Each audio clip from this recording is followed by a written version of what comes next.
Why is it so hard to accurately predict snow in the Pacific Northwest?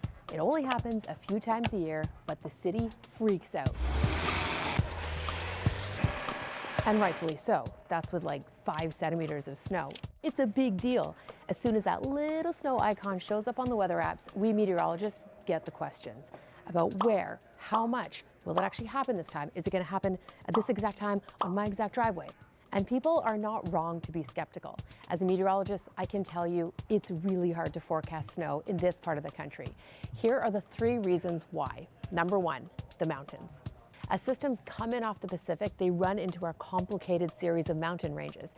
You get rain coming down really hard in one area and rain shadowed altogether in another. And we're talking really small geographic areas, differences between city blocks in some cases. And that means pinpointing the exact amount of precipitation and where it'll fall is tough. It's a little easier when we're just forecasting rain and it's millimeters, but you switch to centimeters and the difference between 5 centimeters and 20 centimeters, game changer.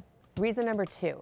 The Pacific Ocean, specifically the data void. Most of our systems come in from the west, but what's missing out there are those weather balloons that get us the data from high up in the sky. And that means less confidence in the accuracy of our short-range forecast, the 3 to 5 days.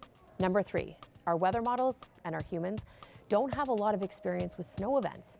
On the West Coast, it's often wet and warm or cold and dry. But wet and cold, that is rare. And wet and cold happens to be the magic recipe for snow.